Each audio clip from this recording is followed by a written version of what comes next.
નાજારી ઈસુના નામમાં આપ સર્વને હૃદય સદારૂપ પ્રેમી સલામ પાઠવીએ છીએ. ફરી એકવાર આ સવારની પ્રભાતે ઈશ્વર પિતાના પવિત્ર વચનો વાંચવાને સાંભળવા માટે આપણને આ સમય મળ્યો છે, આ જીવન મળ્યું છે.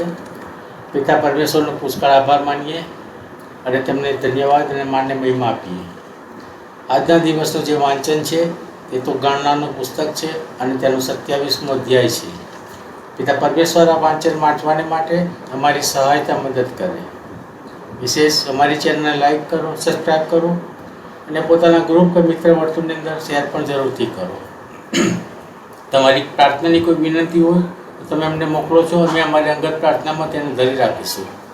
તમારા કોઈ સલાહ સૂચન હોય તે પણ તમે અમને મોકલી શકો છો અને તમારા કોઈ સાક્ષીના વિડીયો પ્રકાશિત કરવા માંગતા હો તમે અમને મોકલી શકો છો. અમે અમારી ચેનલ પર તે પણ પ્રકાશિત કરીશું.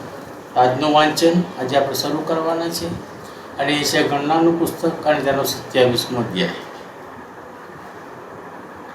અને યુસુફના દીકરા મન્નાસાના કુટુંબોમાંથી મન્નાસાના દીકરા માખીરના દીકરા ગિલિયાદના દીકરા હેફેરના દીકરા સલોફાદની દીકરીઓ મૂસાની પાસે આવી અને તેની એ દીકરીઓના નામ આ હતા, એટલે મહલા, નોવા તથા હોગલા, મિલ્કા તથા તિરસા.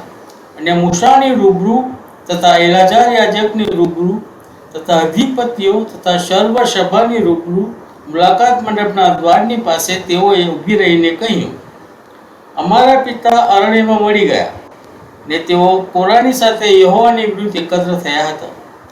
તેઓની ટોળીમાંના તે ન હતા, પણ તે પોતાના પાપમાં મરી ગયા અને તેમને દીકરા ન હતા, તેમને દીકરો ન હતો.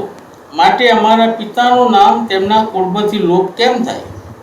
અમારા પિતાના ભાઈઓ મધ્યે અમને વારસો આપો. અને મૂસા તેઓનો દાવો યહોવાની સમક્ષ લાવ્યો. અને યહોવાએ મૂસાને કહ્યું, સલોફાદની દીકરીઓ વ્યાજબી બોલે છે. તું નક્કી તેઓના પિતાના ભાઈઓ મધ્યે તેઓને વારસાનું વચન આપ અને તેઓને તેઓના પિતાનો વારસો તું અપાવ. અને ઇઝરાયેલી લોકોને એમ કહે, જો કોઈ માણસ મરી જાય ને તેનો દીકરો ન હોય તો તમે તેની દીકરીને તેનો વારસો અપાવો. અને જો તેને દીકરી ન હોય તો તમે તેના ભાઈઓને તેનો વારસો આપો. અને જો તેને ભાઈઓ ન હોય તો તેના પિતાના ભાઈઓને તેનો વારસો આપો. અને જો તેના પિતાને ભાઈઓ ન હોય તો તેના કુટુંબમાં જે તેનો નિકટનો સગો હોય તેને તેનો વારસો આપો ને તે તેનો માલિક થાય. અને યહોવાએ મૂસાને આજ્ઞા કરી તે પ્રમાણે ઇઝરાયેલી લોકોને માટે તે ન્યાયનો કાનૂન થાય. અને યહોવાએ મૂસાને કહ્યું, આ અબારીમ પર્વત પર ચડ ને જે દેશ મેં ઇઝરાયેલી લોકોને આપ્યો છે તે જો. અને જેમ હારૂન તારો ભાઈ મળી ગયો તેમ તું પણ તે જોઈને તારા પૂર્વજોની સાથે મળી જઈશ.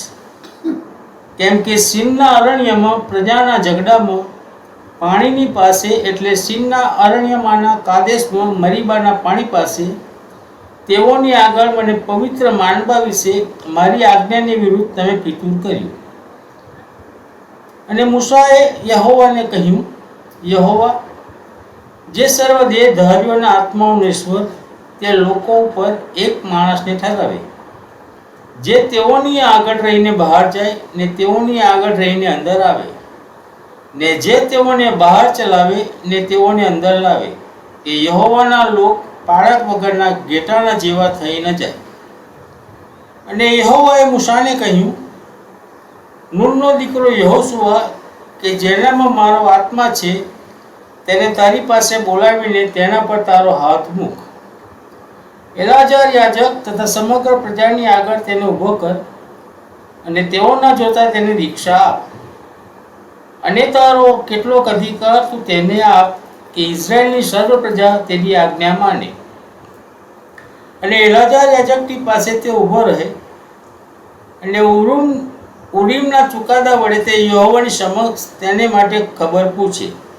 તેના કહેવાથી તેઓ, એટલે તે તથા તેની સાથે ઇઝરાયેલની સર્વ પ્રજા બહાર જાય ને તેના કહેવાથી તેઓ અંદર આવે. અને યહોવાએ જે મૂસાને આજ્ઞા કરી હતી તેમ તેણે કર્યું. અને તેણે યહોશુઆને બોલાવીને એલાઝાર યાજકની આગળ તથા સમગ્ર પ્રજાની આગળ તેને ઊભો કર્યો. અને જેમ યહોવાએ મૂસાની હસ્તક કર્યું હતું તેમ તેણે તેના પર પોતાના હાથ મૂકીને તેની સોંપણી કરી. પ્રભુ આ વાંચેલા વચનોને પુષ્કળ આશીર્વાદિત કરો. પ્રાર્થના કરીશું. હે પરમ પિતા પરમેશ્વર, રાજાઓના રાજા અને પ્રભુઓના પ્રભુ, અમે તમને ધન્યવાદ આપીએ છીએ પ્રભુ કે સાંજની પળોમાં પ્રભુ તમે અમને જે કંઈ વચનો આપ્યા એના માટે પણ અમે તમારા પુષ્કળ આભાર માનીએ છીએ બાપ. એ વચનો પર તમારા પુષ્કળ આશીષ અને તમારી કૃપા વચાવી. જે લોકો સાંભળે પ્રભુ એના હૃદયમાં પણ તમે વાત અને વ્યવહાર કરજો પ્રભુ. અને એ વચન દ્વારા પ્રભુ અનેક આત્મા તમારી ગમ આવે એવું તમે થાળજો. તમારા સંતો સેવકોના મુખની વાણી તમે થયું. એમનાથી ઘણા આત્માઓ લીધા જીતાય. આકાશમાં બધું તો હાલેલુયા કરે એવું તમે થવા દીધું. જે લોકો બીમાર છે અમે જાણીએ છીએ નથી જાણતા, સર્વને અમે તમારી પાસે લાવીએ છીએ કે તમારું નિરોગી તંદુરસ્ત ઘાયલ હાથનો સ્પર્શ કરો અને સાજાપણું આપો. કારણ કે તમે સાજાપણું આપનાર દેવ છો પ્રભુ. અને તમે પ્રાર્થનાનો સાંભળનાર ઉત્તર આપનાર એવા અમારા જીવન પ્રભુ તમે છો. એના માટે પણ અમે તમારો આભાર માનીએ છીએ. જે લોકો પ્રભુ પિતા ઘણી બધી મુશ્કેલીઓમાં તારી પસાર થઈ રહ્યા છે એવા લોકો માટે માગીએ છીએ બાપ કે તેઓની મુશ્કેલીઓ પ્રભુ તમે દૂર કરો. જે કંઈ સારા વાના હોય પ્રભુ તમે તેઓને પૂરા પાડો. એ તમારી પાસે અમે આગળ ભરી પ્રાર્થના કરીએ છીએ. જ્યાં જ્યાં પુષ્કળ વરસાદ છે, પૂર છે, ઘણું બધું નુકસાન થઈ રહ્યું છે, ઘણી બધી જગ્યાએ પ્રભુ આગ લાગે છે, યુદ્ધ ચાલી રહ્યું છે, ત્યારે બાપ તો તમારા આવવાની નિશાની છે પ્રભુ. તમે ક્યારે આવશો અમે જાણતા નથી, પણ તમે આવો ત્યારે અમે તમને મળવાની તૈયાર રહીએ. એ માટે પ્રભુ પિતા તમે અમારી વાતનો વ્યવહાર કરો પ્રભુ. અને અમે તમારી આગળ ઓળખ ઊભા રહીએ એ માટે પ્રભુ તમે હંમેશા એને મદદ કરો. તમારે લોકોને તમારા આશીષ અને તમારી કૃપા આપજો. અમે તમારા હાથોમાં સોંપાઈએ છીએ.